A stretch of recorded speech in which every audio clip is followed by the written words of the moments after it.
Hey there, internet friends. Welcome to another episode of That D Plus Show. Class is in session for the only show from that nerdy site that lets you know what kind of quality you expect right from the name. This week, more than most. I'm your host, Trevor Starkey, and each week we dive into a different Disney Plus offering and discuss its history, how it holds up today, and our general impressions. If you like that stuff, please remember to like, subscribe, rate, review, share the podcast with your friends, all that goodness. Joining me today, we have, as always, Cameron Abbott. How you doing, Cameron? I'm so sorry. Yeah, we're talking about Talladega Nights, the Ballad of Ricky Bobby today. Why do we pick it? My notes in the doc, because Cameron chose poorly. I gave him, if you did not catch last week's episode, at the end of the episode, I was like, hey, we're doing our the Valentine's Day episode next week. Do you want to do Titanic, which recently came to Hulu? You want to do 500 Days of Summer, which will be a fun, ironic thing for like a Valentine's Day thing?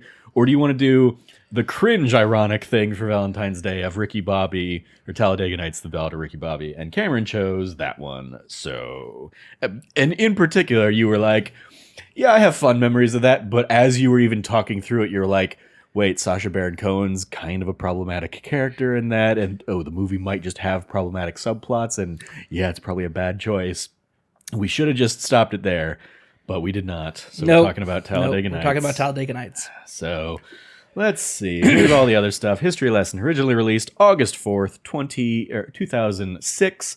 So not even 20 years old. And whoo, this one does not hold up. The releases of the time, to put you in the frame of reference of where we were, we had, this was when Superman Returns came out, June 28th this year. The Devil Wears Prada, June 30th. Pirates of the Caribbean, Dead Man's Chest, a.k.a. the second one, was July 7th. Clerks 2, July 21st. Little Miss Sunshine was, winning hearts in the indie space with July 26th. The Dueling Fates of John Tucker Must Die and Miami Vice was July 28th. Yeah. Talladega Nights here, August 4th.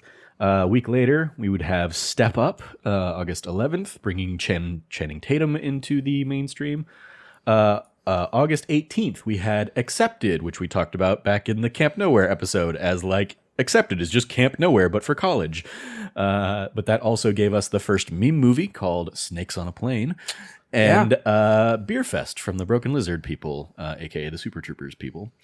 September 1st brought us the movies Crank and The Wicker Man, the Nicolas Cage version, as well as the oddly prescient Idiocracy. September 15th was The Last Kiss, which was Zach Braff's follow-up from Garden State. September 22nd, Jackass number 2. And then on October 6th, we had The Departed and the Dane Cook vehicle Employee of the Month, set in a Costco. Box office history here, according to thenumbers.com. This movie begrudgingly made $148.2 million domestic, with a $47 million opening weekend. Cameron, at $148.2 million domestic, where do you think that lands in the U.S. box office for 2006? I'm going to say number 6. Number 6 was Superman Returns. So, no, that was $200 million. So, okay, cool. Didn't not quite that well. Number 11. Number 11, Over the Hedge, $155 million. So we're close.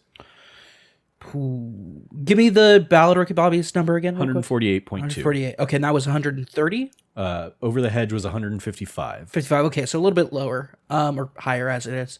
Let's go ahead and say 15. 15, The Departed, 132. So we're between 15 and, what was the last one you said? 11. Okay, let's go ahead and say 13. 13 was Click, with Adam Sandler, 137.3. So we're between 13 and 11. 12. There you go, 12. Yeah. Yes, Talladega Nights. The Ballad of Ricky Bobby was number 12 at the box office domestically that year, with 148.2 million. Fortunately, our friends overseas saw this movie for what it was and did not give it as much flowers. It only, worldwide numbers, it only brought in another 14.6 million internationally. So its worldwide box office was 162.8 million. So where on the worldwide charts do you think it falls that year? Oh, gosh, I don't know. 86? Oh, no, that's way better than 86. 86, I got to scroll down quite a ways. 86, When a Stranger Calls was $67.2 million. So yeah, we're way higher up than that. Okay, then let's go ahead and say 33. 33, pretty close. This was Rocky Balboa, the Rocky reboot. Oh, yeah. 156.2 million. So you're looking for 162.8 is where this one landed. So a little bit better than number 33. Let's say 25. 25 was Scary Movie 4 with 178.7 million. So that one did better than Talladega Nights here. 28. 28. Saw 3. God, that feels like a lifetime ago. 163.8 million. So 29? 29. World Trade Center, 163.2 million. 30? 30 was Talladega Nights, Ballad of Ricky Bobby. Yes. Like we're getting real close here, man. Yeah. Because that's I got to get that taste out of my mouth. We're gonna play our fun old hey, guess the top 10 movies of this year. You already landed on one of them because you guessed number 6. But what do you think comprised the top 10 movies of 2006? We'll start at number 10. I'll give you a little hint. This would be at $162.5 million, 2 ahead of Talladega Nights here. This was a 2006 movie. Will Smith, kind of Oscar bait movie. Oh, 6 Pounds. No, different one, different Will Smith. I don't remember when that year. Oh, is this the CTE one? No, I think that's a newer one.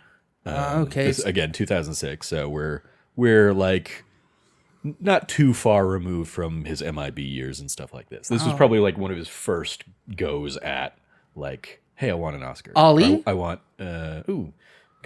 Not the one I was thinking of. I'll just give it to you. The Pursuit of Happiness. Is what I was looking for here. That's right. Okay. I got to put myself. It's 2006. We're talking like I turned 16 that year, so I'm 15 for most of that. Yeah. Number 9, $167.3 million domestic. I'll just the clue for this one is Logan would know this in his sleep. Oh, Casino Royale? Casino Royale is right. Gonna pat myself on the back for that clue. Number 8, $195.3 million domestic. This is, I don't know, the 3rd or 4th installment in a, I think it's a DreamWorks animated franchise. Shrek 3? No, other one. It might not be DreamWorks, so I apologize if I got that wrong. Like John Leguizamo, Ray Romano. Oh, Ice Age. Ice Age 2? Do you want to? Yeah, I was gonna guess which Ice Age. It is not Ice Age 2. It's one that has like a subtitle. Ice Age 3? It does not have a number. The New World, or it's the one where they go into like the subterranean world and that might be this one. This was Ice Age: The Meltdown. Yes, The Meltdown. Yes. Yeah. Number 7, just a few $1 billion ahead of Ice Age: The Meltdown at $198 million. I will say this is the surprisingly George Miller franchise that is not Babe. Oh, Sin City. No, that's Frank Miller. Frank Miller. Oh, George Miller. George Miller of Mad Max fame. Yeah. And Babe fame. What did he do besides Mad Max and Babe? Animated film, features a performance by Robin Williams. Robin Williams. It is on theme with the previous entry of Ice Age in that there's a lot of ice in the film. Oh, Happy Feet. Happy Feet. Happy Feet. Number 6, we already talked about. Superman Returns was $200 million that year. Number 5, $217.5 million. This is a Tom Hanks mystery based on a book, based on a big old best-selling book. Yeah, Da Vinci Code. Yep. Number 4 at $234.3 million. One of the last big superhero movies before the MCU said, hey, actually, let's try doing it this way. Or specifically, I would say one of the last big Marvel movies before the MCU kind of came into the fold and said, hey, let's try doing it this way. So, Marvel, not DC. I'm not throwing you like a Batman Begins or something like that. Yeah, no. I'm trying to think. I'm thinking here. 15. Ghost Rider? No. God. Ghost Rider wishes it made $234 million. And that's fair. Was number 4 X-Men: at The Last box office. Stand? X-Men: The Last Stand. Yeah, Yep, there we indeed. go. Number 3, $244 million. Pixar movie, which it would absolutely be fitting with the movie that you selected this week. Cars. Cars, indeed, yes. Number 2, $250.8 million. Another Robin Williams performance, live action this time. Live action franchise. First installment of this franchise. Sorry, say that again. First installment of this live action franchise that Robin Williams featured in. Owen Wilson's in it, I think. I've never actually seen the movie. Ben Stiller, probably. Believe so. Robin Williams? Yeah, as a historical figure. Oh, Night at the Museum. Night at the there Museum, you go. Yes, Robin Williams is Teddy Roosevelt, right? Yeah. Yeah. Yes, you nailed that. Yes. Night at the Museum, $250.8 million, number 2. And then what do you think the number 1 movie is from this year? From 2006? The hint is I mentioned it in the, hey, here's other shit that came out this year, around this movie. This is why I should have the document. You should listen. Or just listen. No, I listened to it, but I don't. We went through so many movies, and I'm thinking about like all the movies that you've mentioned. Yeah. I mean, I'll tell you, it wasn't Idiocracy. It wasn't Jackass 2. Oh, was it Superman Returns? No. We mentioned Superman Returns earlier out there. Yep. Number 6. Yeah.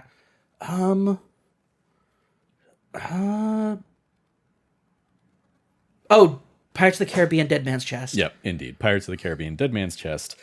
Number 1 with a bullet that year, $423.3 million domestic. There we go. There's our top 10. The plus those 10 plus Over the Hedge were the only movies domestically that did better than this stupid piece of shit this year. Talladega Nights, Ballad of Ricky Bobby. Movie has a runtime of 1 hour and 48 minutes, which is 1 minute longer than last week's That Thing You Do, but it felt like an eternity. This is the Columbia Pictures timeline of things, which I believe is probably the first time that's been on this show since it's here because of the Hulu connections. Let's see. A couple of notable things. The Pink Panther movie with, I believe, Steve Martin was February 10th, 2006. Then we had, like I said, The Da Vinci Code, May 19th, 2006. Click, June 23rd, 2006. We had Talladega Nights here in August. We had The Gridiron Gang, September 15th. All the King's Men, September 22nd. Open Season from Sony Pictures Animation, September 29th. The Grudge 2, another long-running franchise there. The far superior performance by Will Ferrell this year of Stranger Than Fiction. Oh, Stranger Than Fiction freaking rules. November 10th, 2006. And the aforementioned Casino Royale was distributed by Columbia Pictures November 17th, 2006. So, all right. Diving into the roll call, the who's who of the film. Our director here, Adam McKay. This being his second major film after, of course, the breakout success of Anchorman. But prior to that, he'd also directed a handful of episodes of Saturday Night Live during his time there. Or maybe not full directed, probably directed like segments or like video things. But he's listed as a director on like 8 episodes or 7 episodes of SNL or something like that. After Talladega Nights here, he would continue his partnership with Will Ferrell as the co-founder of Funny or Die, and directed and wrote a number of those early videos. It's his daughter. His daughter is Pearl in those old ones. Is it his daughter? I thought it was Will Ferrell's daughter. No. It's Adam McKay's daughter is Pearl. Okay, I'll take your word for it. Yep. Step Brothers, he would direct as well as the other guys. Anchorman 2, and then more recently he directed The Big Short, Vice, and Don't Look Up. The writers here, Will Ferrell and Adam McKay, writing this as a tag team. Will Ferrell, of course, having written many years on Saturday Night Live. His first film written was A Night at the Roxbury, which I forgot that was a thing. Then he found much more success with Anchorman. Sadly, also Talladega Nights here. Then he would do Step Brothers, Anchorman 2, Elf is obvious, or no, he didn't write Elf. Sorry, he's just stars in Elf. But he wrote one of his most recent writing things was the Eurovision Song Contest: The Story of Fire Saga, which I believe was like a Netflix movie. It was, yeah. Adam McKay's written stuff other than SNL. We also have Anchorman, Talladega Nights, Step Brothers, The Other Guys, The Campaign, Anchorman 2, Get Hard, Ant-Man. He wrote on the original Ant-Man after Edgar Wright left the project. The Big Short, and I believe he has an Oscar for his writing on Vice. I think that won best screenplay that year, best like adapted or original, whichever one it was. Which is like, this guy's got an Oscar. And then our cast of characters here, we're Will Ferrell as Ricky Bobby, having been in stuff like SNL, Zoolander, Old School, Elf, Anchorman, Talladega Nights, Stranger Than Fiction, Megamind, The Lego Movie, and last year or 2 years ago's Barbie. John C. Reilly as Cal Naughton Jr. His big breakout was probably Boogie Nights, but then I always remember him as Amos from Chicago. Sad sack Amos. Mr. Cellophane. Mr. Cellophane, yep. Talladega Nights, Walk Hard, The Dewey Cox Story, and Guardians of the Galaxy had a fun little bit in there. Sacha Baron Cohen as Jean Girard had his breakout a few months after this in Borat. Yep. Obviously, he'd been doing like the Ali G show, but he was basically just known to like, the European audiences. And this was his first big like film thing here in Talladega Nights, and then a few months later, Borat. Then we get stuff like Bruno, who's in Les Mis. Then Borat 2. Never really liked his style of comedy myself. So Gary Cole here as Reese Bobby, who I remember fondly from the Brady Bunch movie and a Very Brady sequel growing up, as well as of course Bill Lumbergh in Office Space. Who's also one of the vice presidents in The West Wing. Cotton in Dodgeball, and recently he has had a long run on NCIS. Michael Clark Duncan, rest in peace, as Lucius Washington. Stuff like Armageddon, The Green Mile, The Whole Nine Yards. He's of course Kingpin in the original Daredevil film, and then Sin City as well. Leslie Bibb here as Carly Bobby. Talladega Nights was one of her first big roles, but then she would go on to be in Iron Man and Iron Man 2 in the MCU in those early days. She's also in, more recently, Law Abiding Citizen and Miss Nobody. Jane Lynch as Lucy Bobby, having been in a lot of the Best in Show, A Mighty Wind crowd, those kinds of movies, the Christopher Guest movies. She's also in The 40-Year-Old Virgin in a memorable role, Talladega Nights. Basically, she would go on to have her probably biggest success with Glee, and then recently in the Disney side of things in Wreck-It Ralph and the Wreck-It Ralph sequel. Amy Adams in a very young, early Amy Adams performance here. Prior to this, she'd been like in a few TV things, including The Office, but here she is in Talladega Nights as Susan. Then she would go on to find much greater success in Enchanted, The Fighter, American Hustle, Man of Steel, Arrival, Dear Evan Hansen recently. Well, didn't find a ton of success in Dear Evan Hansen, but I enjoyed her in that movie as much as I have problems with that movie. Then she would come back to Disenchanted, and last year she was in kind of awards ceremony or awards nomination buzz for her film in the aggressively titled Night Bitch. Then that's getting an award buzz. I mean, it did. Yeah. Okay. I don't think it's. It was up there in terms of like, she's probably like in the running for a performance because of it had the appeal and stuff like that. Okay. I think she was up for a Golden Globe.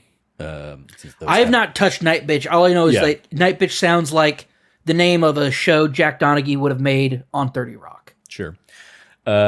Speaking of some of the other little let's say cameos here. Andy Richter as Gregory, of course, known probably best from Conan. Molly Shannon as Mrs. Dennett in a very wasted role. Absolutely. But of course, she was in SNL. Greg German as Larry Dennett Jr., I always remember from Ally McBeal. David Koechner as Herschel, of course, one of the Anchorman guys. Jack McBrayer as Glenn, best known from 30 Rock. And then Ian Roberts, one of the other members of that pit crew there from Arrested Development. I call him out because he's the doctor that always gives bad news or good news in the worst way in the Arrested Development stuff. My actual touchstone for him is the short-lived Upright Citizens Brigade show that I remember watching on Comedy Central a lot, because that was also my introduction to Amy Poehler. And then, of course, we have a lot of NASCAR cameos throughout the film. I didn't bother highlighting all of them. Some trivia here. On the awards front, this won the MTV Movie Award for Best Kiss. So at least shout out to the MTV voters being ironic and not giving this to some, stupid thing or some other version of stupid thing. They gave it here to Will Ferrell and Sacha Baron Cohen. The Teen Choice Awards, it also won Choice Summer Movie Comedy and Choice Movie Actor Comedy Will Ferrell. The teens, I blame them, and it was very much the realization of like those teens are the dumbasses that are voting these days. So yeah.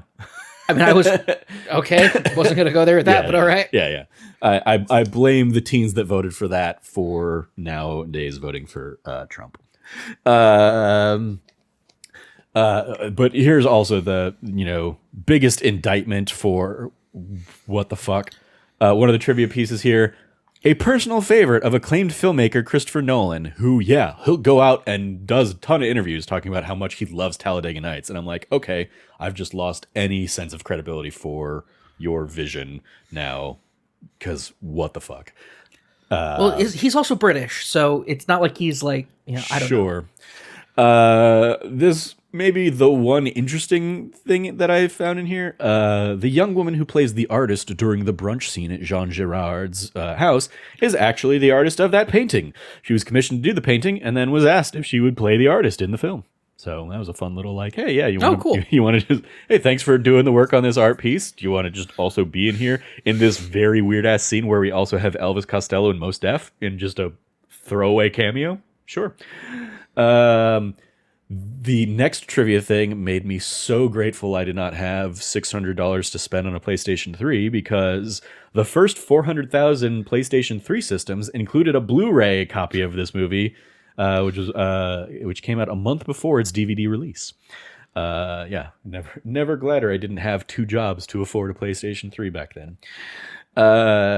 The scene where Ricky and Jean run on foot to finish the film was filmed prior to the driver introductions for the 2005 Food World 300 ARCA Remax Series race. The cameras were set up at very specific angles so they wouldn't capture the ARCA ARCA cars lined up on pit road. Similarly, in that sequence, Cal, Ricky, and Gerard were all introduced during the driver introductions at the event. At the 2005 UAW Ford 500 at Talladega. So I think this was actually a different event. Ricky and Cal were cheered, but when Gerard was introduced as the driver from France driving a Perrier car, the entire crowd started booing without any prompting, because NASCAR. America. Yep. And then lastly, this is maybe the only impressive thing, actually. I like the artist thing. The only impressive thing I will think about for this particular movie, when Ricky meets Reese Bobby for the first time as an adult, Reese is drinking Laughing Clown malt liquor. Yes. This brand was the sponsor of Ricky's car when he first became a driver. Yes. So, this means the only person that actually put any sense of thought into this movie was the production designer or prop designer. Whoever fucking did that put more thought into this movie than any other goddamn thing in this movie. Oh, it's... One of the other things in the movie, or one of the other trivia things was the pitch for this movie, Will Ferrell, but as a NASCAR driver. That was the pitch. And that's what they greenlit after the success of Anchorman. I do want to give props to, it's not just those two things. The Laughing Clown liquor, you see it as posters in places. It has banners. They really seed that brand throughout the entire movie. Sure. To the point where I did look it up and I was like, oh, they're not a real liquor brand anyway. Yeah. I was just double checking. No, but I mean, I think it, that's a really cool thing that they did. I was going to shout that out, but I'm glad you did too. Yeah. You noticed that. I was like, oh, I always thought it was like a Mike's Hard Lemonade or something like that. But nope, upon closer inspection, it is in fact the Laughing Clown liquor. Well, it's the Because it's not even like Ricky Bobby's driving that car. It's Ricky Bobby takes over driving that car from somebody else, and then immediately gets like all the real sponsors, and the cavalcade of product placement stuff in this movie. And there was some trivia around that, but I didn't want to. It's cool. Bog down the details of that in particular because I don't want this episode to really go much longer than it has to. That's really fair. That's what I got for the trivia. I mean, I'm gonna answer the question. How does it hold up? It holds up bad. Very bad. The thing I texted you the other night, which ends up being it was my like let's see, 1, 2, 3, 4, 5, 6, 7, 8. My 8th like little note in my notes app as I was taking notes for this movie. A hard R word, 7 minutes in. Gonna be a long night. And I immediately put that, like, texted you that or something like that. And you had watched the movie earlier in the day and were like, yeah, it's not gonna get better. I mean, that is indicative. There were like a few bright spots of like, hey, yeah, it's fun to see Michael Clark Duncan rest in peace. Mm-hmm. But also he's wasted in this. Like the closest thing I got to a laugh was during the blooper end credits when like they're doing their dumb shit and break themselves, like they break each other. Like that was the only thing I mildly liked. Because my very next note is Will Ferrell giving me big Jim Carrey vibes in this one, and I do not like in the Dr. Robotnik. This is not a like. I get that this is a Jim Carrey vibe that people like. But I guess the better example is like. He's doing big old Lemony Snicket kind of, unfortunate events kind of vibes here. And also the kids are so bad in the young Bobby stuff. And I'm like, it feels like maybe it's intentionally bad, but like the kid isn't in on the joke. Like the kid's just bad. Yeah, no, I just think it's, The first good note I have, Gary Cole's fun at least. Like, oh, for sure. Yeah, I like him. Rest in peace, Michael Clark Duncan. Ricky Bobby is just his Bush impression, and I did not want an hour and 48 minutes of his Bush impression. I fucking hate the Walker and Texas Ranger joke. I hate so much of this movie. I was so angry most of this movie. Just like I was not angry about this movie. But I was angry at you. Oh, me for sure for this movie for sure. It's I brought this movie back into your zeitgeist, and it's my fault for sure. Like I said last week, like I watched this movie one time when it originally came out, did not like it, have never had any desire to go back and revisit it. And I hate that so many people paid money into this movie, and then we get more and more of these kinds of Will Ferrell movies. Yeah.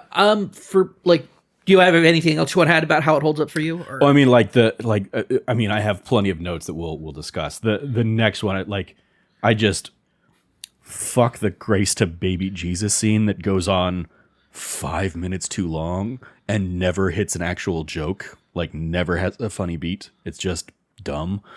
I hated so much of this movie. Yeah. Like the one thing I'll say in terms of like how does it hold up, the Sacha Baron Cohen. Like there's a little bit of like gay panic stuff in there coming from Ricky Bobby, but it's also from a perspective of like, well, no, like we recognize that that's a bad perspective to have. You shouldn't be homophobic like that. Like it's at least put in that sort of framework. So that element of the movie was not nearly as problematic as I was expecting. I had it in my mind when I was remembering it. I was like, oh my gosh, there's a thing. And I'm like, oh no, like he's married. It's like this whole, like, it really is playing off of the joke about gay panic rather than including gay panic in it. Yeah. Honestly, the far more egregious crime was Sacha Baron Cohen's accent choice. Yeah. Like, I'm like, which is, again, that's one of the things I fucking hate about him anyway as a performer. I hate the Borat voice, and I hate how much of a meme it has become in life. I hated the Bruno character when that was, flared up. I don't like his Ali G character. Like, it's just, he always goes for a very, off-putting choice deliberately, and I have never found any sense of humor from it, and here it's just like, oh my god, shut the fuck up. Like, this doesn't make any sense for a French accent, and it was, my note there is, Sacha Baron Cohen, lot of resentment to Cam for picking this one. Yep. Yeah. Yeah. So I'll throw it to you for some shit to throw on the fire. Sure. So for me, this is I was not cringing or anything. It was just, this is a weird experience watching this movie because it was like I was watching like my kind of humor from when I was 15 being like put on display, but also with like, it felt more anthropologic for me. Like I was having like an anthropological study of like what my humor used to be like. Like, and I can see like, oh, these are the traces of my love of bits, of dumb bits and stuff like that. Like these are like the root traces of that, like can be found. Some of them can be found here. Some of them can be found in like Hot Rod and like other films around this era. But yeah, it like this movie especially, like it's such a weird ass time capsule too for me, because it's like, yeah, I know why this was written as it was like as though it was funny, because at the time, for my kind of humor at the time, this was funny. The baby Jesus Grace going on that long for 15-year-old Cameron was hilarious. I mean, this absolutely, like I said that Adam McKay and Will Ferrell wrote the script. Like, there's no script for this movie. It was, hey, here's scenes we're gonna do, and everybody's just gonna improv the shit out of it. And like, it was funny to the people at the, behind the camera or whatever, but it did not connect for me at all. And that's fair. It doesn't connect to me anymore. It needed somebody to rein it in, and Adam McKay was not that person for this. No. I think the success of Anchorman definitely hurts this film. Yeah. Because I mean, it definitely, like, they got high on their own supply. And yes. Like Anchorman, yeah, when they did all that improv stuff and it hit because of that ensemble and because of the absurdity of the news anchor bit of it and like news anchor out of time bit, cool.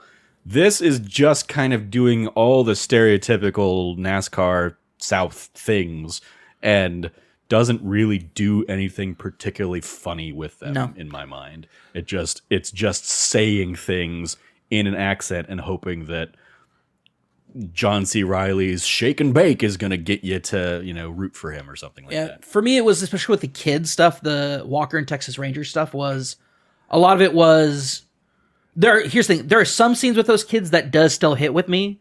The not the like asshole stuff, but like when they're with the mom, when they're with Jane Lynch. Yeah. When they're reformed, like they've reformed themselves. They're in the choir and everything like that's like, oh, that's a fun note. And then later on, they're talking to their grandfather, and he says, like, something like, you can take this down to the recycle. That's worth a nickel. And, like, one of the kids goes, somebody didn't love you enough when you were growing up. And Reese just goes, nailed it, and walks away. Like, that interaction gets me. Did you catch, or did you stick around? I let it continue to play while I went to the bathroom, so I heard it from the bathroom. That there is a post-credit sequence in this movie? Yeah. Okay. Yeah, I did not remember that being a thing. I'm sure I did not stick around for it. Yeah. But yeah, the kids having a reading of and discussing the symbolism of William Faulkner's whatever the fuck. Yeah.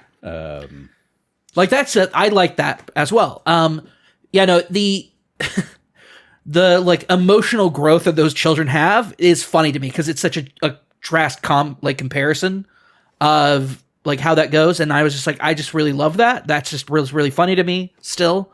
But I think also it's such a small part of the movie. Yeah. Right? I mean, for the sake of the kids, they're probably the only thing that actually was written out. That feels like it was written out. And maybe like the NASCAR stuff or whatever, like the announcers, I'm sure that was written out more than like, hey, let's have Daryl Waltrip improvise. Yeah. No, I see that sort of stuff as like, okay, we're getting those really great glimpses of writing. But yeah, high on their own supply for sure is definitely a feeling I had about this one. I also, looking at this movie, it was like, oh, okay, this was the kind of humor that was hitting hard in 2005. I mean, yeah, if we go back to like the movies that, hit this year, like the fact that Scary Movie 4 or whatever was like, we were still in that era of movies. Like we have not yet entered the era of like cerebral comedies. It is still a lot of like bits and jokes. And I think a big part of this movie is like, there is a just incredible disdain for NASCAR and Southern culture in this movie. Just like a very just like I didn't get disdain so much as just dismissive. Like, I think that's a better way of putting it. You're just here to dismissive. be a punchline for us. Yeah, that I guess that's the point. There's not like there's not an aggressiveness about it. It's not mean. It's mean, but not mean spirited. Yeah. Right? It's rude, but it's not crude and like obscene. We're just going to be completely surface level on that culture and not really like just kind of pick off the easiest of jokes. Yeah, there's no like you could have gone like way grosser stuff in Southern culture, like about like incest, other stuff like that. That is like usually a punching bag for the South, or rather that's what is a punching bag. Yeah, I know I said right, punching bag for the South. Or sorry, punching bag when it comes to the South. There we go. But when it comes to this movie, there is like this. Yeah, dismissive is the right word for that. There's not anything mean-spirited behind it. There's no thought put behind it. It's just very much the surface level, like that grace prayer of like, thank you, talk like brand deal joke. Like all sorts of stuff like that. And it's like, I'm tired of it by the end of the movie for sure. Also doesn't help that now I see that dinner table and I just think of the Donald Trump like fast food spread at the White House and just being like, what the fuck has our country become? Again? For sure. No, I think that this is definitely a look. I look at this movie and I think this is definitely a time capsule piece of like, hey, what is an example of time and place humor that worked at the time that doesn't work now?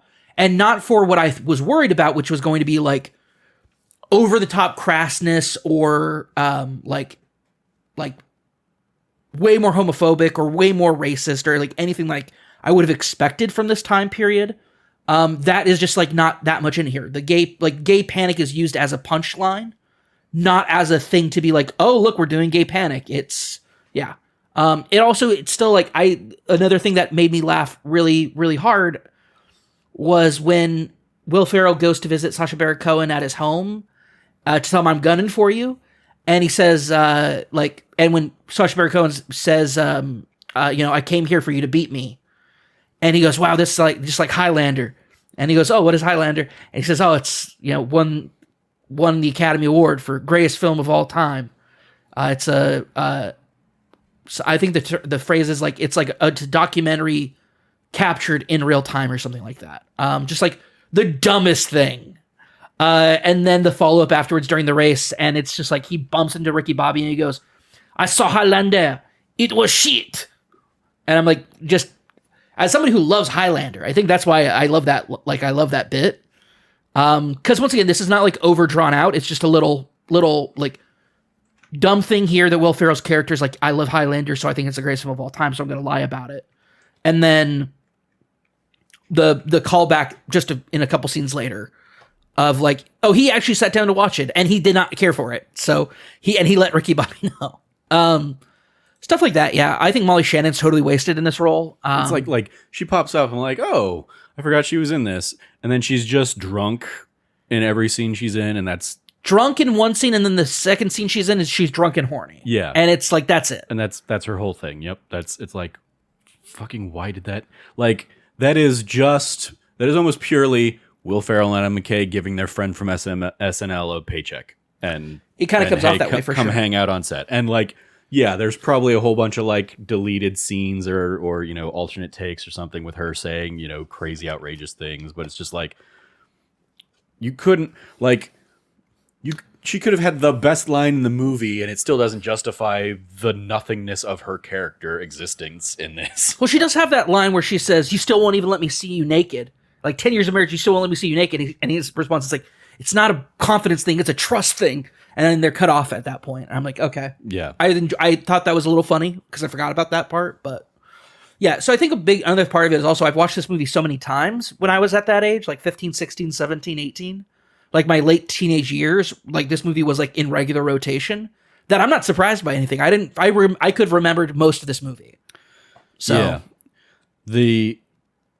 One of the things I hate the most about this movie, in amidst a sea of things I hate about this movie, is that it doesn't even play by its own rules. Nope.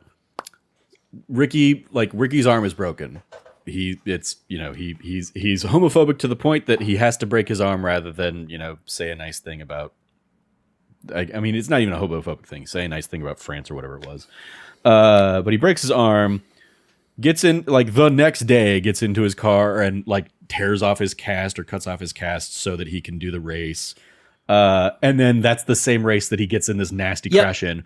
And with that broken arm and through the trauma of all that crash, gets out there and is flailing around like a fucking idiot and strips down to his underwear and is just Will Ferrell doing physical comedy stuff that, like, the physical comedy that he's trying to do in there works well in an SNL sketch where it's like you're really in close and like everybody's around in the scene with you.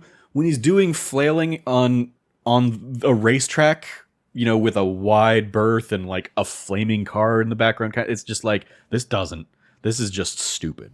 Especially when it's like, dude also has a fucking broken arm, and then the doctor in the next scene's like, he's, suffered very minor injuries. Like, no, fucker, he still has a broken arm from 2 scenes ago. What the fuck are you talking about? Yeah. Go fuck yourself, you stupid ass movie. Like, at least play within your own goddamn rules. Ugh, I hate that shit so much. I picked up on that too. I was like, oh yeah, that's not great. That's God fuck. I just This is probably the most angry I've been since probably like the Pirates movies watching one of these things. Because like there've been bad ones, but like there's just like nothing redeemable about how bad this one is. Yeah, no, there's so little to no substance in this movie for you to pull anything out of. Like, it was not a great pick. I shouldn't be allowed to pick films for a while. It's Gary Cole. I see Gary Cole. I like Gary Cole. I don't like Gary Cole in this movie. Michael Clark Duncan. I like Michael Clark Duncan. He's nothing in this movie. And it just makes me like mad that he was like wasted in this movie and isn't doing more and isn't funner. Then like Amy Adams. I love Amy Adams. Fucking awkward as hell. Amy Adams' height mixed with Will Ferrell's height, especially in like the end scenes of the movie. It's just like I get that you did that casting as a bit and as a gag, but it's like when you frame a shot, so like she's down here at the bottom of the frame and he's like up at the top of the frame and she's just barely in frame. It's like, not funny, man. It's like it's just a bad dumb thing. And also like the like timid assistant to romance option thing by the end is just like, what the fuck? Yep. And also, oh god, I took a note. We get another hard R somewhere in there, which again, I hate that even that's a thing that just is coming back into people's lexicon. But then there was a fucking line that Cal says, I think in the scene where he like calls or when he calls Ricky up like late one night, and Ricky keeps being like, I don't know why I keep talking to you. I hate you. You suck.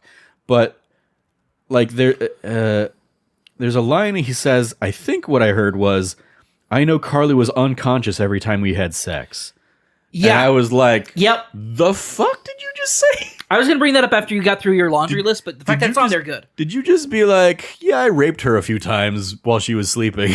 No. and that's like an endearing character trait that's supposed to make you like a good guy, and because you didn't betray your friendship with I think in the modern context, that's definitely the emphasis it gives. But I think at the time, the idea was like, oh, she's so doesn't want, like she takes sleeping pills to have sex with him, basically. Like, she doesn't want to be awake during it. That was the emphasis. Like, I'm trying to think of, like, how the hell do you put this in and want us to, like, still feel like Cal's a good guy? And, like, the only thing I can think of is, like, 2005, at that time, it's like, oh, I really don't want to have sex with my husband. And that, like, it is very much a different time. So yeah, that the connotation that people were making in that was not like, oh, rape joke or anything like that. Yeah, no. But it very much is just like, oh, like it didn't mean anything because she wasn't even, paying attention or wasn't awake for it or whatever. Yeah. Like it's like, it's just a fucking. It's meant to show her dismissiveness towards him as anything other than a paycheck. But like, the better option would have been like, yeah, buddy, we haven't even had sex or whatever. like that's like, or like, oh, she only like anything, like she only does hand stuff or like anything like that could have been done to like avert that. But the fact that he goes with like, she was I'm pretty sure, and that's the thing too. It's not like, oh, it's like she fell asleep, but no, it's not even like, oh yeah, every time we try to do it, she falls asleep. I'm pretty sure every time we've done it, she's been unconscious, and it's like that's just not a great setup whatsoever, especially in like the modern context that we have now. It's like that's not okay. That's no consent is you like it's so gross and weird, right? Like I was gonna make this bigger point. Like it's super gross and weird because it's also like a throwaway line. Like, did you improv that? Like that's gross. That's terrible. Yeah. Yeah. Anyway, yeah. That's like that was the big like red flag for me in this one. I was like, that's like the only thing I can think of other than like some terminology being used, like the hard R and a couple other things, where it's like this is definitely a movie of its time. So when I mentioned like earlier, like this is kind of a time capsule for like something that's going on here. Like this is definitely also like like rape jokes were a thing. Yeah. In 2005. Like. Maybe the only like actual acting laudits I can give here is when Amy Adams has her big old nutso monologue. Yeah. About like why Ricky's a great guy. It doesn't make any fucking sense in this movie, but it's a great monologue. And it's one of those things. I took a directing class. I believe it was a directing class. No, it was it was my capstone class. My capstone was a directing project, but one of the other kids in the capstone class was basically like our big final project in college for theater. One of the guys in the class did his final project was he picked 5 monologues from different movies and basically just did those monologues. And one of them was like a monologue from. One of them was like the Choose Life monologue from Trainspotting. The worst I've ever heard it. One of them was like a monologue from The Beach. And like, I would not have been surprised if like one of them had been a monologue like this. Like, let me pull this monologue from fucking Talladega Nights. And it would have been like 2 years after this movie came out.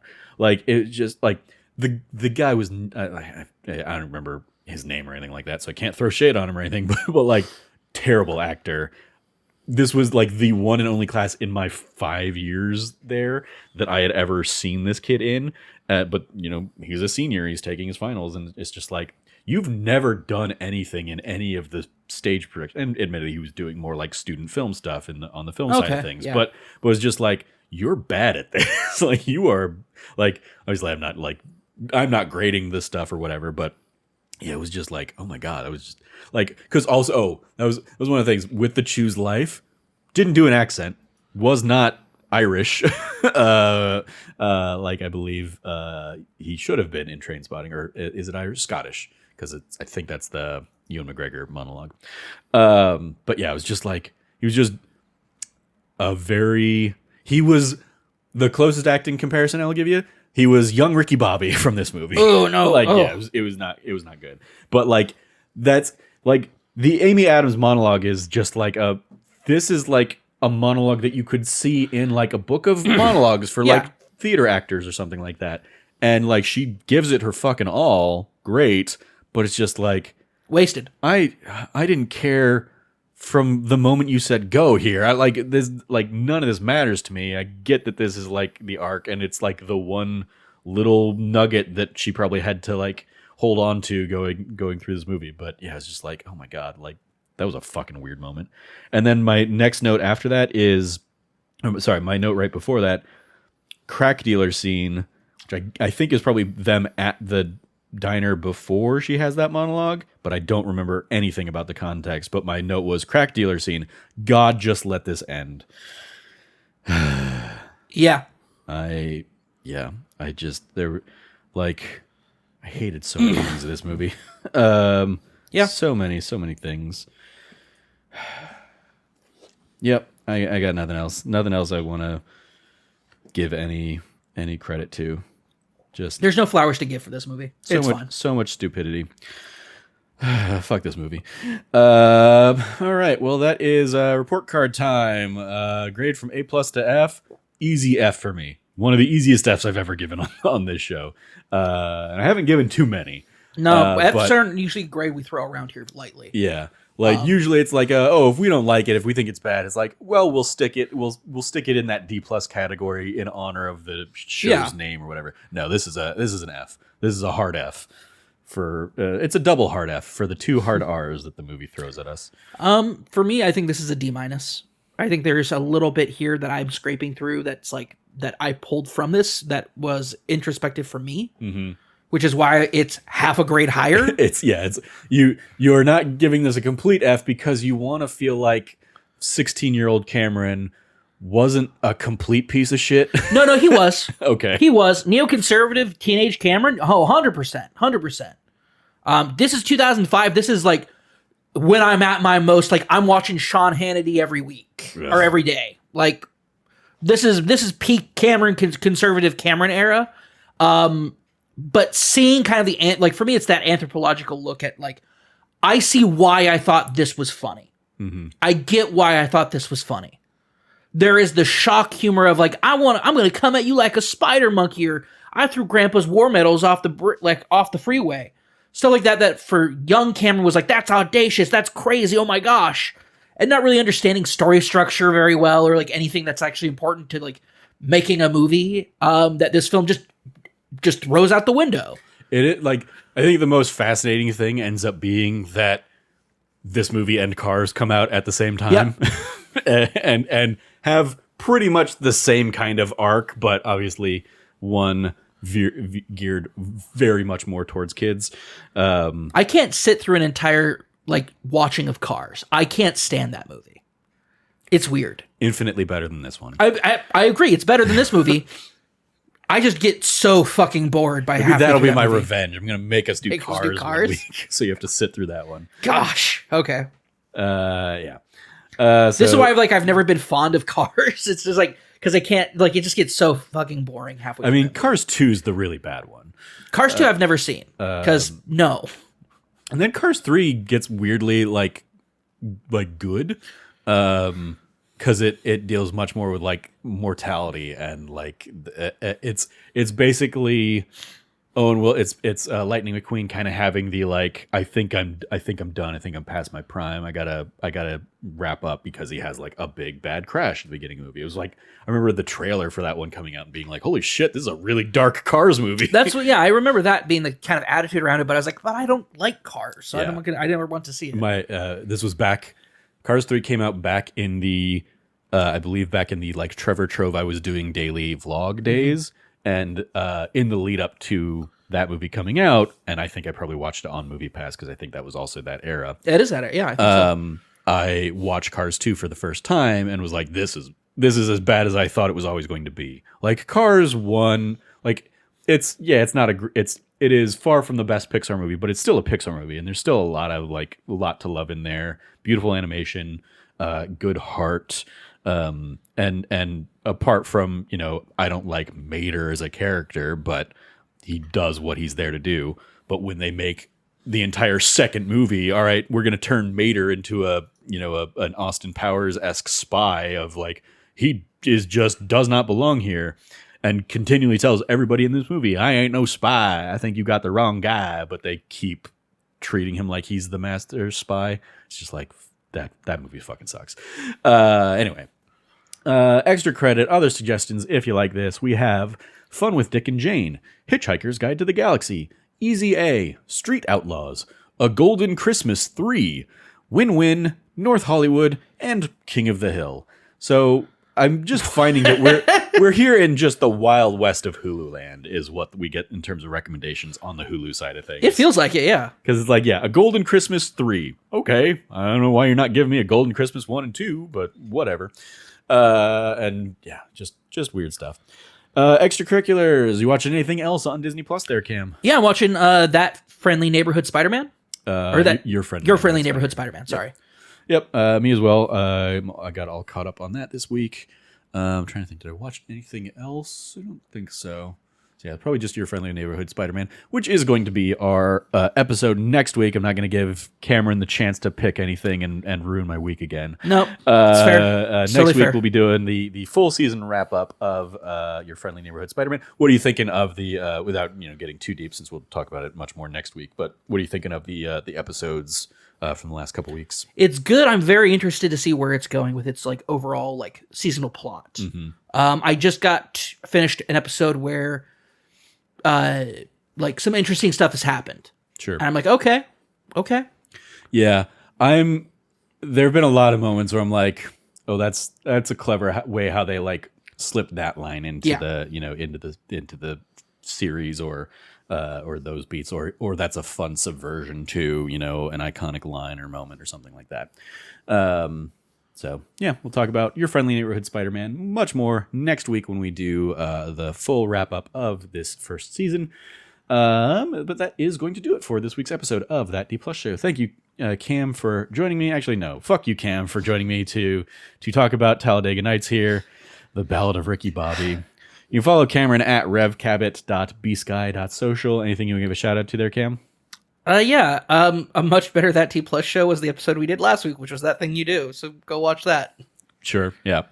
You can follow me at trevorjstarkey.bsky.social. The shout-outs I will give will be for That Nerdy Site show. This last week's episode was Cameron talking about his first few hours with Citizen Sleeper. I talked about, I then go on, an hour rambling tangent for Civilization 7, an hour plus for Civilization 7. Hour plus, almost hour and a half. Yeah. With almost no notes to go off of. I mean, significantly less notes than I took for fucking Ricky Bobby here. Yeah. But yeah, got real deep in the weeds on Civ 7. So you can go check out that. And then this upcoming week's That Nerdy Site show will almost certainly be our review and spoiler cast of Captain America Brave New World that comes out this weekend. We're going to sit down and figure out when we're going to go see that after we get off the mics here. So you can follow all of us over at That Nerdy Site or go to thatnerdysite.com for all the latest from us. Once again, if you liked what you heard, please remember to like, rate, review, subscribe, share the podcast with your friends, all that fun stuff. Don't ever watch Talladega Nights. It's terrible. But thank you for joining us. As always, stay nerdy and be good to each other. Class dismissed.